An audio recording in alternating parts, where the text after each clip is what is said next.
você assiste um filme, pede comida e chama um táxi em poucos cliques, por que você ainda faz o seu imposto de renda como se você estivesse na idade da pedra?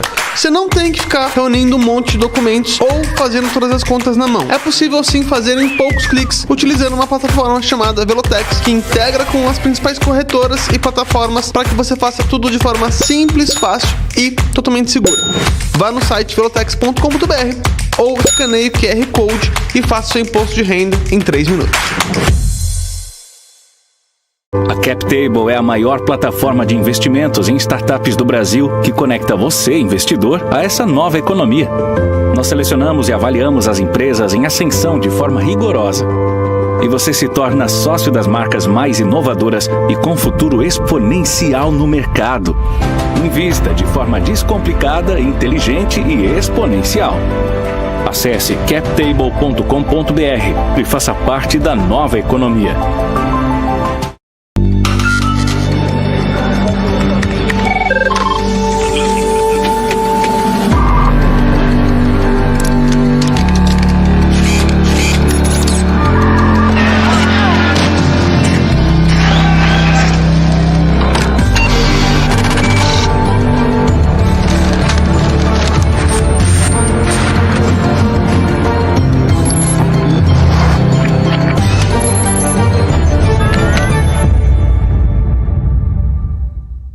Olá, sejam muito bem-vindos ao podcast de política da BMC News. Hoje eu recebo como convidado Silvio Grimaldo, que é cientista político e diretor do jornal Brasil Sem Medo, aqui comigo. Oi! Ele que é meu conterrâneo londrinense também. Obrigada pela presença aqui no nosso podcast. Silvio Grimaldo, eu queria que você começasse então se apresentando, falando um pouquinho mais de você. Difícil, né? A gente falar da gente, né? Bom, o que eu posso dizer? Eu sou cientista político, como você disse, né? Essa é a minha formação. Atualmente eu sou o diretor executivo do jornal, né? do BSM, do Jornal Brasil Sem Medo, que a gente já tem mais ou menos uns 3 anos no mercado, vamos dizer assim. E que é um jornal sobre política e vive exclusivamente de assinaturas, né? De assinantes. E é isso, estou aí já... Eu entrei nesse negócio por conta do meu trabalho com o professor Olavo de Carvalho, né? Então, eu trabalho com ele já desde 2006. Tá?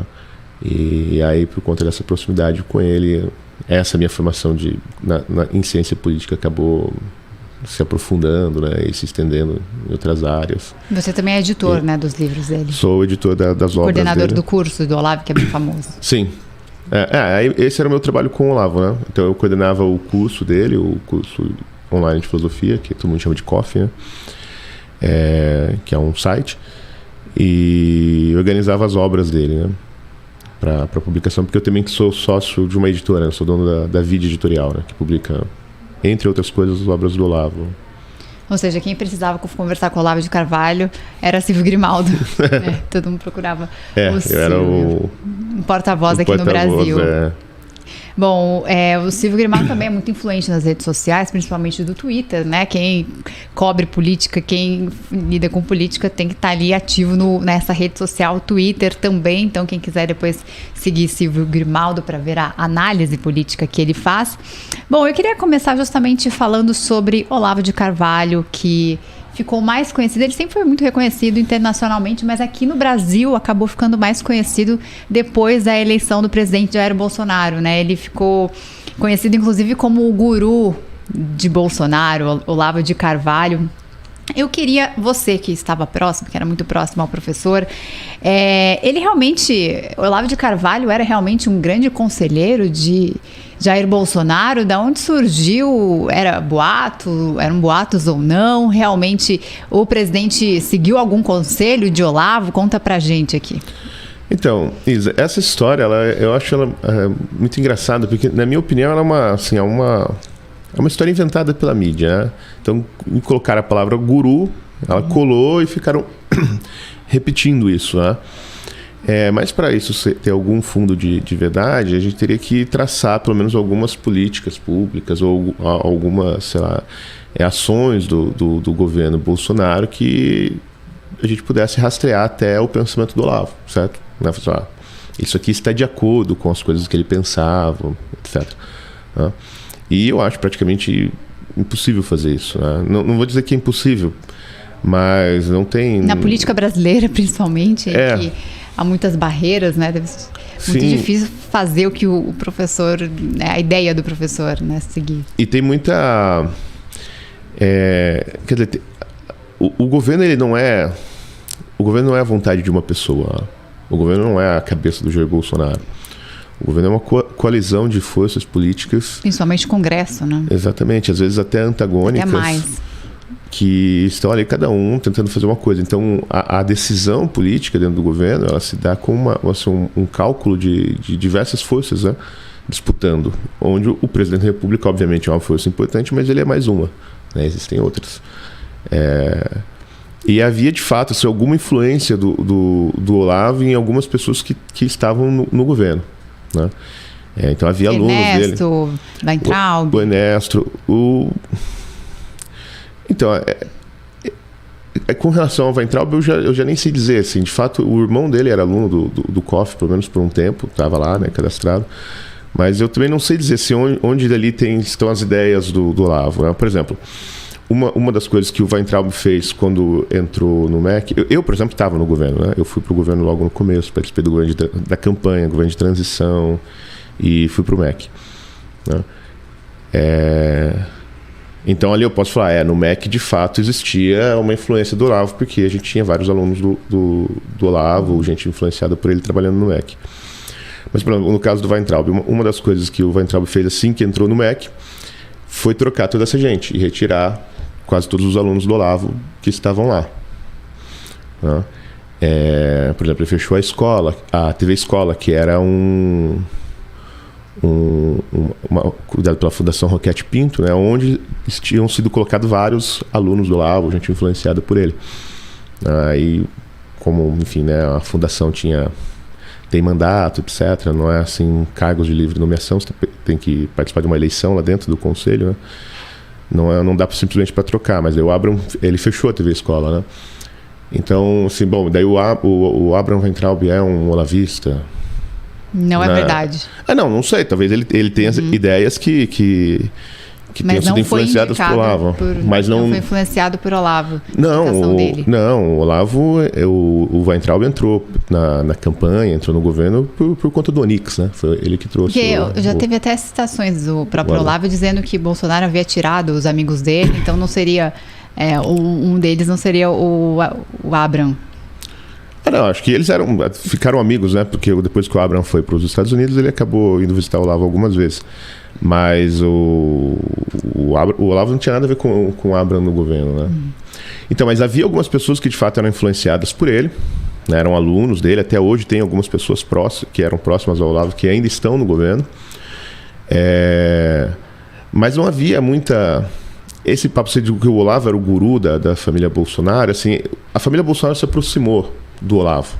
Desde 2013 eles começaram a se aproximar. Primeiro o Flávio Bolsonaro e o Carlos.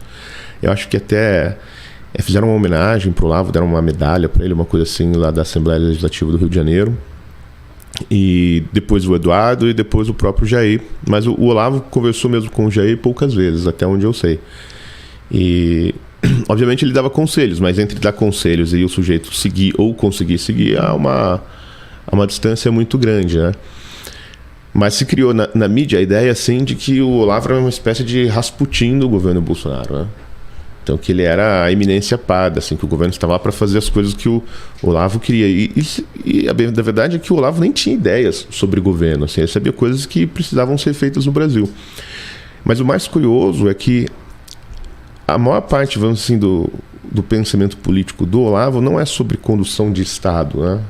Assim, a ideia principal do Olavo, assim, nesse campo assim, da luta política, é que a política em si, a política partidária, a eleição, tomada de cargos e tal, é o último estágio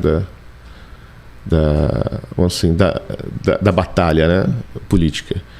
A luta ela se dá muito mais no campo cultural, né? Isso para o Olavo.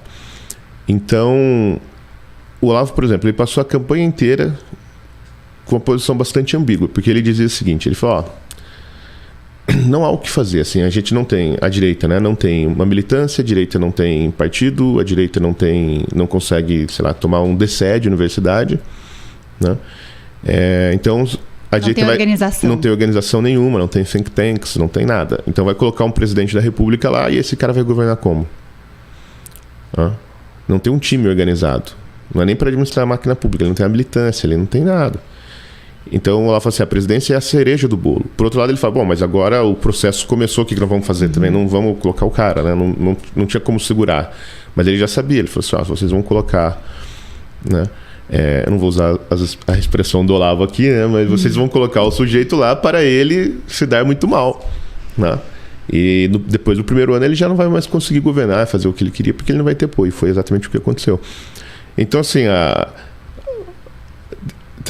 eu acho que até saiu uma matéria outro dia num jornal lá de Brasília falando sobre os olavistas que estão disputando o cargo público agora, ou que não estão, sei lá. E eles até relembram uma coisa que o Olavo falou, que foi o grande conselho, na verdade, do Olavo, foi assim, né, para os alunos dele, meus alunos que estão no governo, saiam, né, deixem o governo, né, porque vocês não vão poder fazer nada aí, né? Então, essa história de guru do Bolsonaro é só uma... na minha opinião, é só uma coisa da mídia, assim. Porque eu não consigo ver uma ação do governo que reflita diretamente, assim, alguma ideia do Olavo. Até porque, como você disse, eles conversaram poucas vezes, né? Quando a imprensa passa essa mensagem de que ele seria o guru, parece que eles estão ali em contato todos os dias, né? O que eu vou fazer, Olavo? Pois é. Que tem essa impressão. Não, como se o Bolsonaro ligasse para o Olavo para tomar decisões. Né? Isso, até onde eu sei, nunca ocorreu. De fato, o Bolsonaro, ele pediu para o Olavo uma indicação para o Itamaraty. Foi quando o Olavo sugeriu o Ernesto Araújo. Que ele conhecia, na verdade, há pouco tempo, né? Lá de Washington, o Ernesto estava em Washington.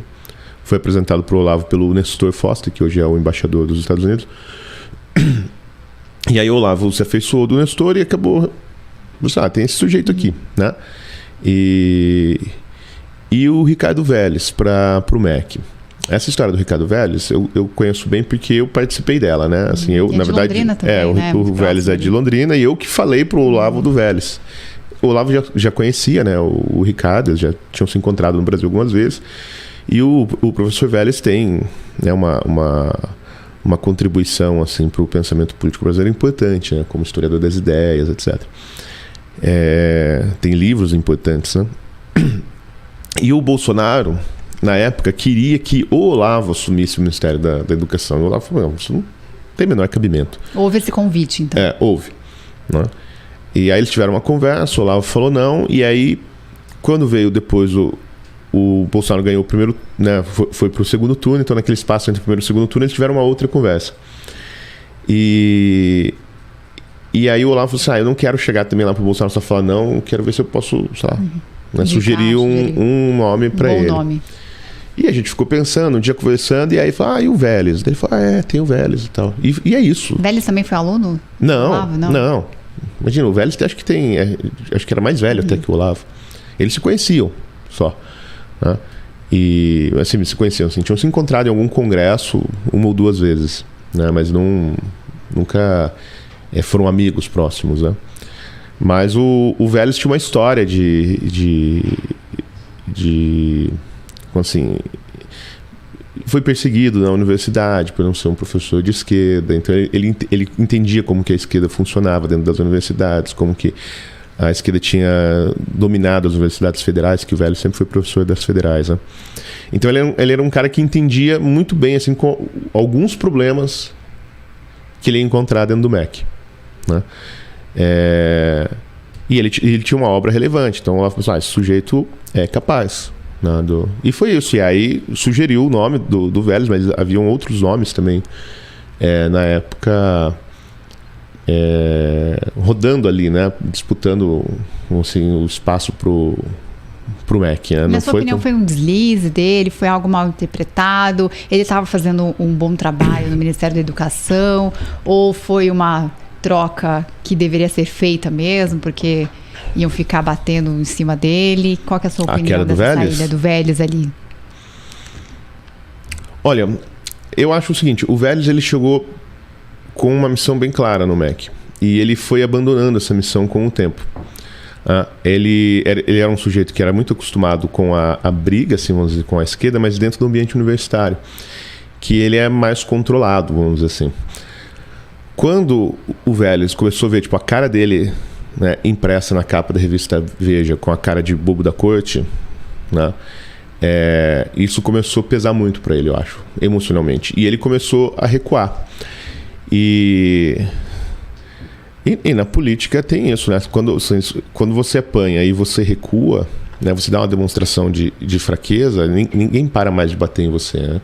Então a presença do Vélez ali ficou mais ou menos insustentável, na verdade, porque ele não conseguia mais administrar, gerenciar o MEC porque ele só apanhava, né?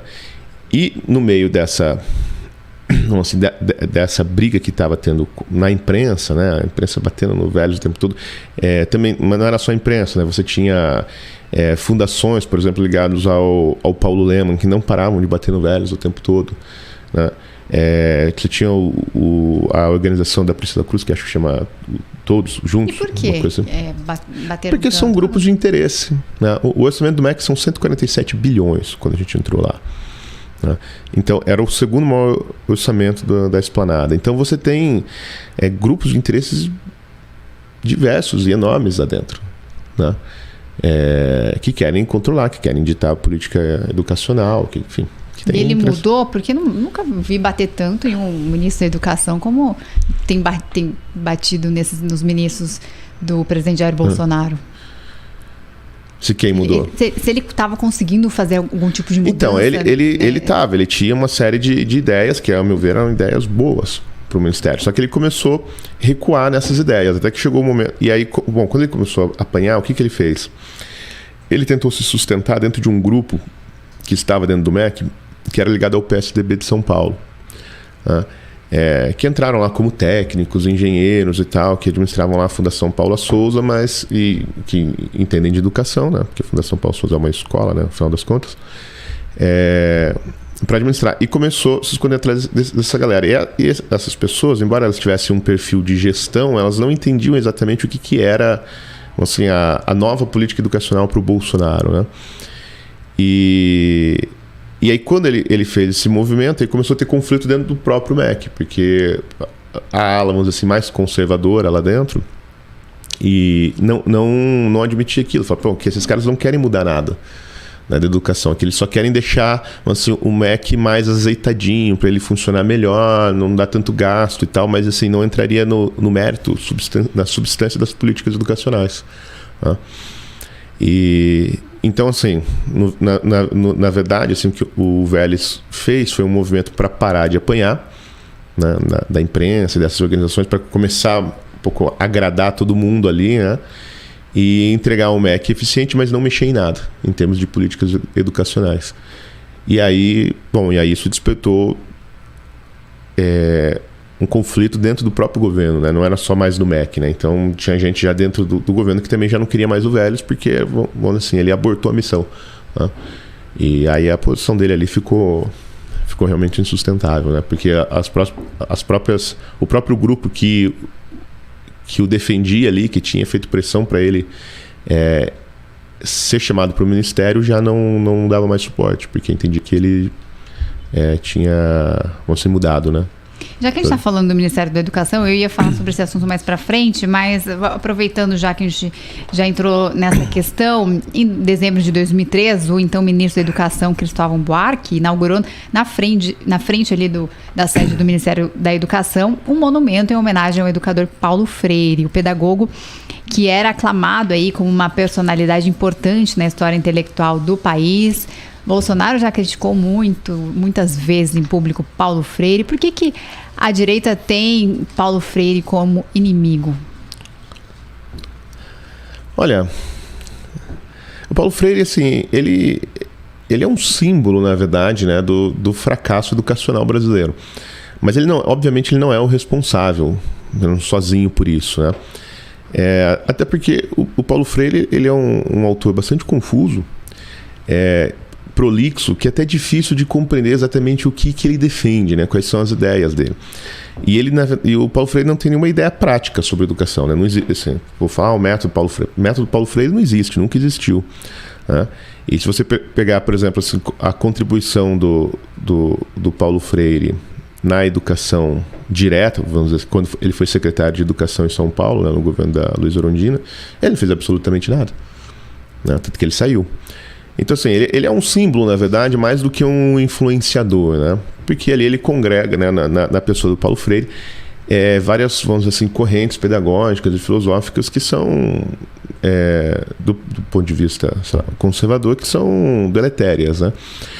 E a visão, obviamente, marxista e materialista dele de mundo, que também se reflete na educação. Esse motivo que dizem que ele está nas universidades, está nos métodos, é por isso que dizem que ele influencia os métodos mas ele não tá, pela na visão verdade, marxista? Assim. Mas assim, o marxismo tem outras fontes, né, dentro da universidade, dentro dos materiais didáticos, né? Mas é que ele virou um símbolo, porque a esquerda o colocou como um grande pedagogo por causa daquele livrinho dele lá, Pedagogia do Oprimido. Mas a verdade é assim, eu já dei aula em curso de pedagogia, né?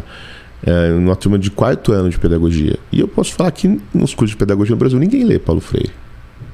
Eu sei porque eu perguntava para os alunos. Eles não leem. Então, assim... Um discurso repetido. Mas você tem outros problemas na educação brasileira que são realmente mais graves, né? Que são problemas de didática, são opções pedagógicas equivocadas, né? Tipo, o socioconstrutivismo já é uma teoria, assim, do ponto de vista científico, da ciência cognitiva, totalmente... refutado, já se mostrou seus problemas, etc. E a pedagogia e a educação brasileira continua fazendo opções por teorias e pedagogias que estão, assim, eu acho, há 30 anos de costas para a pesquisa científica que existe no mundo. E o que mudaria isso? Uma reestruturação nos métodos ali que é aprovado pelo MEC? Então, olha só, não existe métodos aprovados pelo MEC, né? O que tem, existe a BNCC, que é uma lei, né, que não foi criada exatamente pelo MEC. Existe um outro aparelho de Estado, que é o Conselho Nacional de Educação. E o Conselho Nacional de Educação ele não é um órgão do MEC. Pelo contrário, ele até controla o MEC. Ele dita políticas públicas que o MEC, na prática, é obrigado a homologar. E o Conselho Nacional de Educação ele é eleito por instituições da sociedade civil que ninguém sabe quem são. Então, por exemplo, tem gente lá que é eleito pela CUT, tem gente que é eleito pela Organização Brasileira de LGBT, pelas centrais sindicais, enfim, tem vários órgãos que tem lá os seus representantes. O MEC tem 2, né?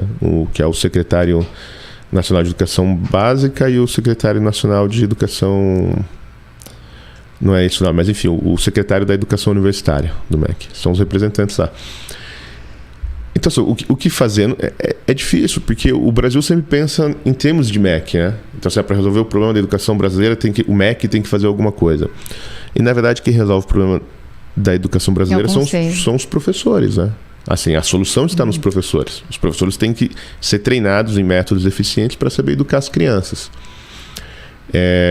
E não tem como o MEC fazer isso, porque o MEC é um prédio em Brasília, né? E que não tem o menor contato com o resto do país. Ou seja, as universidades têm que educar os professores. Sim, e você tem um problema de centralização, né? Por exemplo, a BNCC, na minha opinião, uma excrescência, assim, uma monstruosidade, porque ela diz qual tem que ser o currículo do país inteiro, né?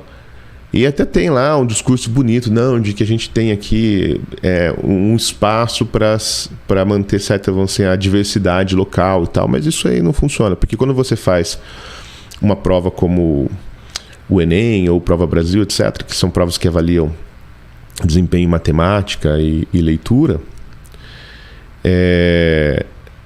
por mais que você tenha lá carga horária disponível dentro da BNCC para você abrir um espaço para as escolas locais, né, usarem, essa hora, né, extra vai ser sempre dedicada para dar reforço de português e matemática, porque é isso que é avaliado nacionalmente. Né? Então o problema, ao meu ver, é a centralização. Assim, eu realmente acredito, depois de estar lá, que o MEC não deveria existir. Né? Não deveria ter uma política pública de educação no Brasil. Nesse sentido, quer dizer, o que dita o currículo, conteúdo, materiais didáticos. O problema da educação, ele deveria ser totalmente descentralizado. Né? A administração da educação no Brasil deveria estar a cargo das prefeituras e dos estados. Como é hoje, mas eles não têm autonomia pedagógica. Né? Porque eles têm que repetir o que o MEC fala. Né? Comprar os materiais que são aprovados no Programa Nacional do Livro Didático. Então, isso centraliza. Com essa centralização, você tem problemas graves de corrupção, de má gestão, de desvio de verba, etc. Mas você tem o problema pedagógico também. Tá? Então, na minha visão, a melhor coisa assim, é tirar Brasília de dentro da educação e deixar isso um problema para ser resolvido de maneira municipal. E aí cada município e cada estado resolve a sua maneira, né? Com conselho de pais, conselho de professores, enfim. Né? Mas, ao meu ver, a coisa mais importante na educação é a liberdade. A liberdade de escolha educacional, escolher métodos, escolher pedagogias, escolher formas de ensinar, formas de montar escolas. Por exemplo, tem uma coisa que até hoje ninguém consegue me explicar por que é assim. Talvez você saiba. Vamos ver. Por que todas as séries são divididas por idade de aluno? Porque todos os alunos com 10 anos estão na mesma série. Aí os de 11 anos estão na outra série, os de 12. Por que é assim? Por que você não pode ter... Pelo desenvolvimento intergeracional. Desenvolvimento pela maturidade. Todos estão na mesma maturidade. Mas qual seria o problema de crianças com estágio de desenvolvimento diferente conviverem juntos, como, sei lá, numa família que tem 4 irmãos? Não, pode ter uma mas assim, comparação de você consegue aprender mais rápido, né? Ser mais velho. Sim, mas você pode ter uma cooperação, né? Entre alunos mais velhos e mais novos, né? O professor pode contar como uma mãe, né? Em casa conta com o irmão mais velho para ajudar ali, né? Então assim, eu não estou dizendo que isso não pode ser assim, eu só estou colocando uma pergunta, né? Assim, então pode ser que haja alguma proposta pedagógica que faça uma abolição dessa regra que ninguém mais sabe por que é assim, né? Que no mundo, né, praticamente no mundo inteiro, né? A maioria dos países é dessa forma. Sim. Provavelmente isso aí deve ser coisa de francês, né? Porque a França que acabou criando a nossa ideia de educação pública, né? Mas que ideias criativas e soluções criativas elas não são estimuladas, porque você tem uma centralização de todo o programa educacional no país, né? Então você sufoca a criatividade na educação, no final das contas. Porque todo professor, né, um professor aqui em São Paulo e um professor lá em Pombal tem que fazer a mesma coisa. Seguir as mesmas regras, o mesmo método, o mesmo material, né? Como se os alunos fossem iguais, como se as situações sociais fossem iguais. Esse assunto tem muita pauta, né? Dá pra gente fazer um podcast só sobre isso. Educação, né? Inclusive, a gente começou falando ali da questão do Vélez, né? E foi para esse assunto de educação que também é muito pertinente, né? Agora só fazer um comentário. Aquele busto do Paulo Freire na frente do MEC é a coisa mais horrorosa que tem em Brasília. E olha que Brasília tem coisa feia, hein? Mas aquele negócio é tenebroso, assim. Eu acho que uma das coisas que o Vélez poderia ter feito teria sido arrancar aquele troço lá, que é horrível. E uma das questões que eu só queria comentar em relação à educação, eu acho que é a questão da leitura, né, que deveria também ter uma prioridade, né, os livros que são oferecidos nos métodos educacionais, que a gente vê que lá fora, em outros países desenvolvidos, a leitura é muito estimulada. Aqui no Brasil, sim, a gente vê um analfabetismo quase que de leitura. Você tem um índice de analfabetismo funcional no Brasil muito alto. O analfabetismo funcional é assim, o sujeito ele sabe ler, quer dizer, ele sabe identificar as palavras do texto, mas não consegue compreender. Isso é grave. Mas você tem também o analfabetismo tradicional mesmo, assim, crianças que não conseguem ler, ou seja, não conseguem decodificar as palavras do texto, né? Transformar assim, sinais em fonemas, né? Isso é grave, né? É gravíssimo. E atrapalha a criatividade, que é aquele ponto que você trouxe. Então isso, eu acho que esse ponto exatamente da leitura é a única contribuição realmente importante que o MEC deu nos últimos anos. Que é a política de alfabetização do governo Bolsonaro, né? Que foi, a gente colocou o Carlos Nadalim lá na secretaria. Criamos, né, a Secretaria Nacional de Alfabetização, ainda no governo de transição. A nossa ideia era que fosse uma espécie de instituto autônomo, como é o INEP, por exemplo, mas era uma burocracia muito grande para fazer isso. Você precisava de dotações orçamentárias diferentes, então não ia dar para fazer. Então, por meio de decreto, a gente conseguia mudar a estrutura do MEC. Criamos a Secretaria Nacional de Alfabetização, que ela não tem confusão, ninguém quer saber aquilo, não tem muita pressão. Caíram 3 ministros e o Carlos ainda está lá como secretário, porque ela é uma secretaria desse tamanhozinho e não tem orçamento. Então ninguém quer, no final das contas, né? Nadalim continua lá, eu já vi já o projeto dele, muito bom. Continua lá. E a Política Nacional de Alfabetização é excelente. Ela é muito boa. Ela tem dado resultados. É óbvio que a pandemia vai atrapalhar muito. Eu acho que deve ter uma prova o ano que vem. Eu não sei exatamente quando vai ter a prova, né? Que avalia, né? A primeira avaliação. Então, mas certamente a pandemia atrapalhou, porque as crianças ficaram 2 anos fora das escolas, né?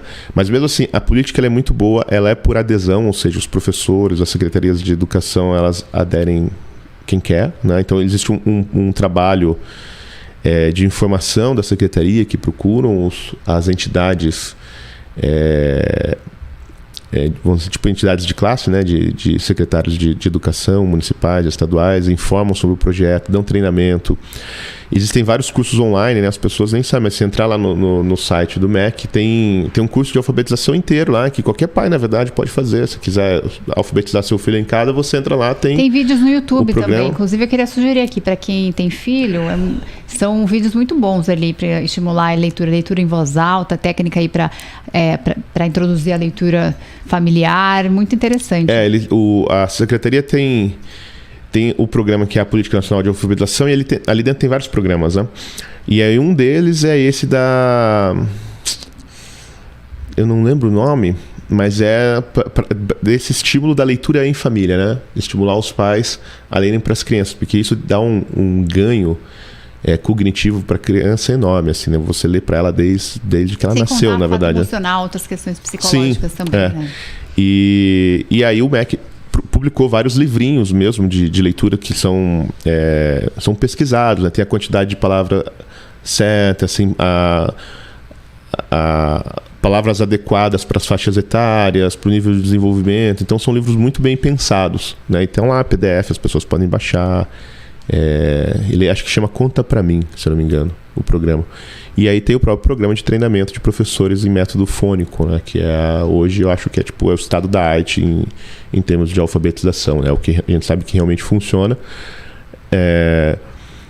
E foi a grande aposta do governo Bolsonaro. Então, você vê, entrou o Vélez, entrou o Abraham, entrou o Milton Ribeiro. E esses ministros nunca fizeram absolutamente nada, na verdade, na área educacional. A única coisa que tinha era a secretaria do Carlos Nadalim, que está lá até hoje, firme e forte, produzindo. Na área, por exemplo, da educação básica. O que esses 3 ministros fizeram? Nada. O Abraham, ainda no final da sua gestão, colocou a Ilona como secretária nacional de educação básica.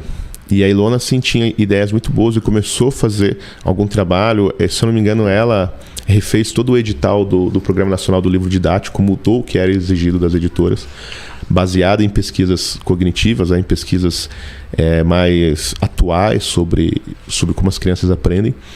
Então isso teria alguma mudança. Mas, infelizmente, quando entrou o Milton Ribeiro, ele demitiu a Ilona antes mesmo de ter assumido. Quer dizer, ele nunca nem conheceu a secretária. Ele falou, essa mulher já pode sair. Então ela ficou muito pouco tempo lá. Não, acho que 3 meses, talvez. Não deu tempo de fazer todo o trabalho. Aliás, é uma pessoa legal para vocês entrevistarem aqui, viu? É legal. Recomendo. A Ilona sobre essa pauta, manja tudo de educação. Tudo que eu tô falando aqui, eu copiei dela, né? Muito bom. Bom, voltando à questão esquerda, direita, né? Eu li um artigo seu, Silvio, falando assim, eu tô nesse negócio de direita desde que tudo isso aqui era mato.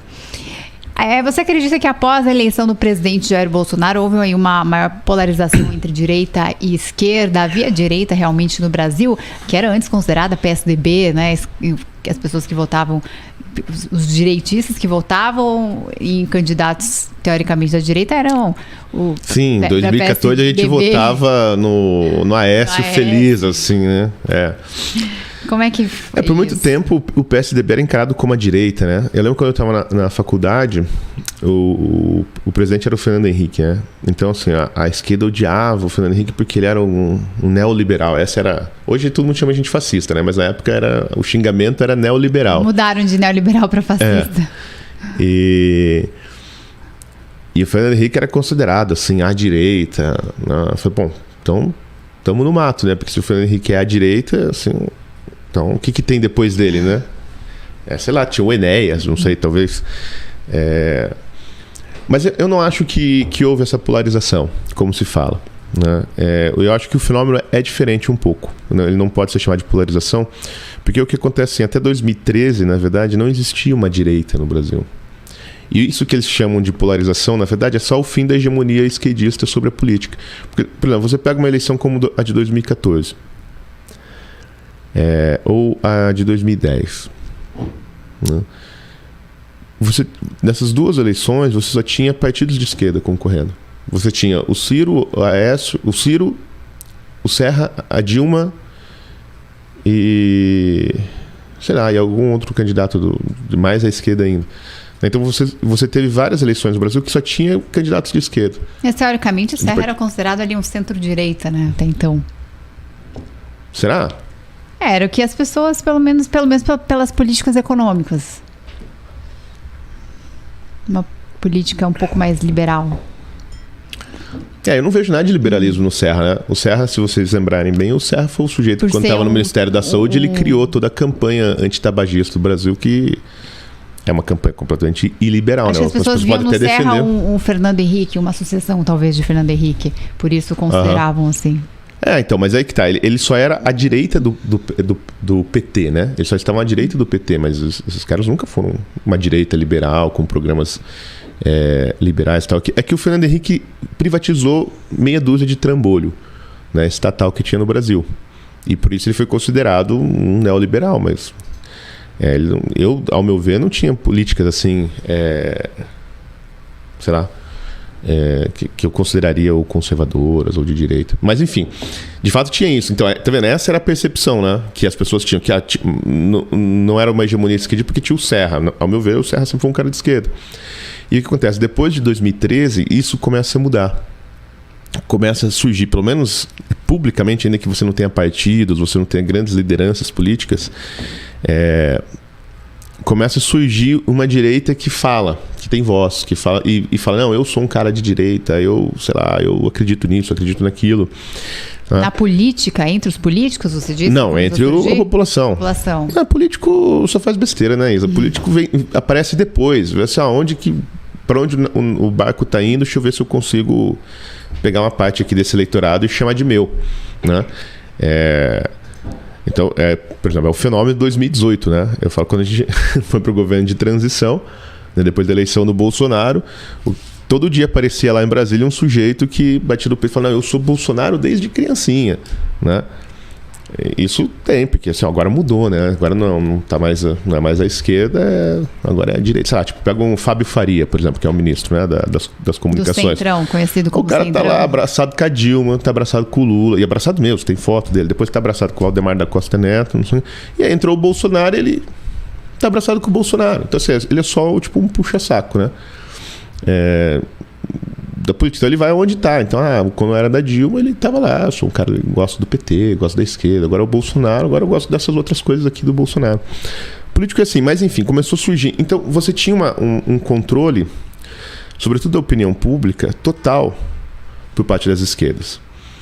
E depois de 2013 para frente, quando começa as jornadas de junho, né, que começou aquele negócio do passe de ônibus, enfim, cresceu e virou aquele movimento que tomou as ruas, essa direita, ela aparece, ainda de maneira desorganizada, até hoje ela é desorganizada. Com a ajuda do MBL, você acredita? Sim, o MBL teve um papel importante nisso. Depois o MBL se perdeu, mas ele teve um papel muito importante nisso aí. Né? Mas outros movimentos também, né? Começaram a surgir esses movimentos de rua, e essa direita ela apareceu. E aí é óbvio que com o escândalo do Mensalão, depois o Petrolão, a iminência do impeachment da Dilma, tudo isso criou um clima, unificou a opinião pública em torno do antipetismo. E isso deu a impressão de que havia uma polarização, porque assim, você tinha petistas de um lado e a direita do outro, e esses dois não se conversam e tal, então isso, de certa maneira, polarizou o país. Mas assim, isso é o normal, na verdade, da política. O anormal é você ter uma hegemonia, quer dizer, você ter só um lado que controla tudo, né, que controla o fluxo das opiniões e das informações, e o outro lado não aparece. Então, a situação anterior, ao meu ver, que era a anormalidade, não a polarização, né? Então, existe um... E depois que o governo assumiu, a gente viu que o antipetismo ele não era mais necessário, na verdade, porque o PT naufragou, né, nas urnas. Então, começaram a surgir outras correntes políticas, mais à direita, né? Dentro a direita começou a se diferenciar, né? Tem um processo interno de diferenciação, começaram a aparecer novos... Quer dizer, novos grupos com ideias diferentes, uns mais à direita, uns mais ao centro, uns ligados às direitas, né? Alguns ligados aos militares, outros que têm aversão aos militares, né? Grupos mais liberais, com ideias sobre economia. Inclusive, você é considerado pela mídia como extrema-direita, né? Eu devo ser, né? Mas a extrema-direita, agora eles ficam me chamando de centrão. Extrema-direita? Eu não sei também o que quer dizer extrema-direita. Mas veja, esse fenômeno, ele tem acontecido no mundo todo, né? Essa polarização. Se você for ver as eleições presidenciais de vários países, né, da Europa e dos Estados Unidos, você percebe que as eleições elas têm sido cada vez mais acirradas, centradas em cima sempre de dois candidatos, com uma distância de voto muito pequena. As eleições são sempre cada vez mais apertadas. Assim como aconteceu agora com o Macron. Né? Como aconteceu com o Macron, como aconteceu na eleição do Trump e do Biden, como aconteceu na eleição do Bolsonaro aqui, como parece que vai acontecer de novo, né, se a gente confiar em resultados de pesquisa de intenção de voto, né? Isso tem acontecido no mundo inteiro. Assim, as eleições são cada vez mais acirradas, quer dizer, acirradas eu quero dizer com uma distância muito pequena entre os dois candidatos, e sempre com posições muito antagônicas, né? Isso é um processo que tem acontecido não só no Brasil, né? Mas o Brasil eu não acho que aconteceu porque se polarizou. É que sim, antes não tinha nada, né? Antes só tinha um grupo e agora surgiram alguns outros e é óbvio que por exemplo, quem que fala em polarização? Você já viu alguém na direita falar em polarização? Ou reclamar que... Não, quem fala de polarização é só esquerdista, né? É só jornalista de esquerda e é só político de esquerda, né? Que reclama, ou o ministro do STF de esquerda, que reclama, está polarizado. Mas você nunca vai ver. Por quê? Porque a polarização para eles... o que eles querem dizer quando dizem assim, a política se polarizou, o que eles estão querendo dizer assim, nós perdemos espaço para esse outro grupo que apareceu. É só isso. Então é só uma retórica, entendeu? É só uma... No máximo que a gente fala que houve um racha ali na direita, que é exatamente esse ponto que eu queria chegar também. Sim. Entre a briga de grupos da direita, Abraham Weintraub, Ernesto Araújo, que são, né, amigos, aliados, que são considerados conservadores de direita, que era ali aliado de Bolsonaro, não é mais, trocou xingamentos inclusive com o filho dele. Parece que tem vários grupos, você falou ali, aliados aos militares, e tem uns grupos que não gostam dos militares. E essa divisão, você acha saudável ou divide a direita, prejudica? Eu acho super saudável. Eu acho. Porque parece que a esquerda não tem tanto esse racha entre eles. Tem, só que quando é na hora de votar e fazer, todo mundo faz junto, né? Organizado. Mas existe uma série de treta. A gente está assistindo agora uma briga muito grande dentro do PT. É que isso não é tão público quanto na direita. Com relação à condução da campanha do Lula, né? Então, assim, tem um grupo claramente que não quer mais o Lula, né? Que eu acho que é o grupo majoritário no PT. Mas que não é exposto. Que não é exposto. Então você fica sabendo, assim, tem conversas de bastidores, você percebe que tem esse clima, né? Então estão tentando trocar lá a condução da campanha do Lula, ver se... Né? Não sabe, o Lula é um problema, né? Ninguém sabe o que fazer com ele dentro do PT, né? Então... Existe esse racha. Você tem... O que é o PSTU, o PSOL? São dissidências, né, do PT por conta de rachas. Então, assim, a esquerda sempre quebrou o pau, né? Mas o que acontece? Essa divergência, por que eu acho que ela é saudável dentro da direita? Eu não acredito nesse negócio de direita unida e tal. Até porque, assim, não tem como unir, né? As pessoas, sei lá, são grupos que pensam diferentes, né? É que nisso você faz você, com esses rachas e essa pluralidade de opiniões, na verdade, o que acontece? Você começa a ganhar espaço na opinião pública. O debate político ele enriquece, ele expande. E no final das contas, o que as pessoas estão falando? Né, hoje, se abrir o jornal, qual que é a treta hoje? Bom, a treta hoje, né, o que é a notícia hoje, é a briga entre Abraham Weintraub e Bolsonaro. Então, assim, o que as pessoas estão discutindo, na verdade, são as opções da direita.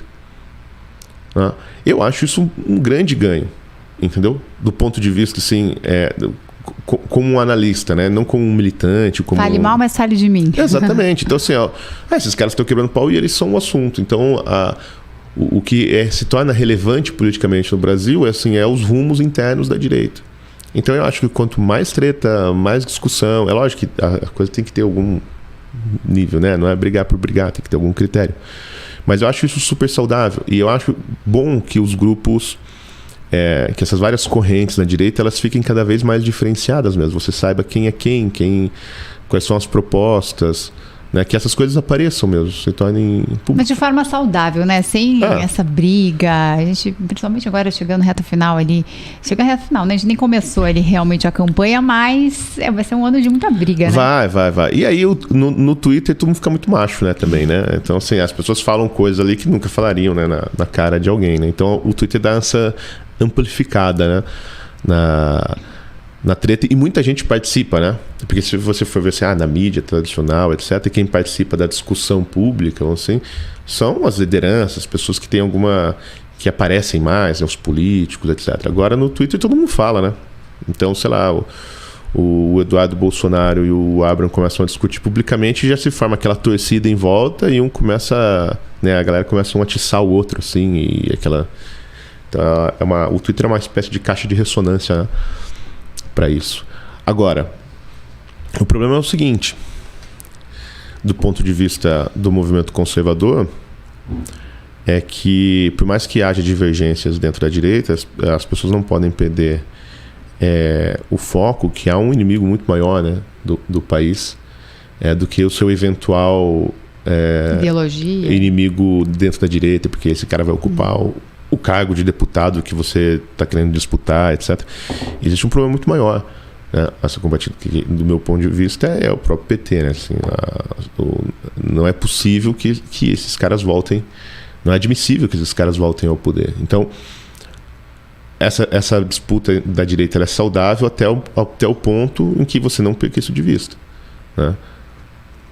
Assim, que existe um inimigo muito mais forte, muito maior, né, muito mais prejudicial, que já demonstrou o que é capaz de fazer com o país, né, que ele não pode voltar. Então, eu espero que na hora de fazer, ou seja, de votar e apoiar, assim, a direita se una em torno do nome que eu acho que é o único que pode frear isso aí, que é o presidente Bolsonaro, né, que hoje tem condições de impedir a volta do grupo que destruiu o país nos últimos 15 anos. Vai ter muita coisa para rolar esse ano ainda, né, Silvio? Tinha muito assunto aqui para conversar com você, mas nosso tempo acabou, a gente já se encaminha para o final da nossa conversa. Queria agradecer muito sua presença aqui no nosso estúdio, todos os esclarecimentos, esse bate-papo foi muito esclarecedor, deu para aprender bastante aí, principalmente o Silvio, que é muito engajado na causa, né? Quem quiser acompanhar o Silvio nas redes sociais, acompanhar inclusive seus artigos, textos, né? Tem todo o perfil dele ali no Twitter. Silvio Grimaldo, obrigada, Silvio, pela sua participação aqui com a gente no podcast de política da BMC News. Obrigado pelo convite, Isa. É isso aí, então, mais um podcast de política que você acompanhou aqui na BMC News. Agora a gente está também no Spotify, BMC News, é só procurar a gente lá e conferir todos os podcasts. Você pode procurar também no YouTube, acompanhar nossos vídeos, né? Não só o áudio, mas também o vídeo dos nossos podcasts e também acompanhar nossa programação ao vivo diariamente. Fico por aqui, até o próximo.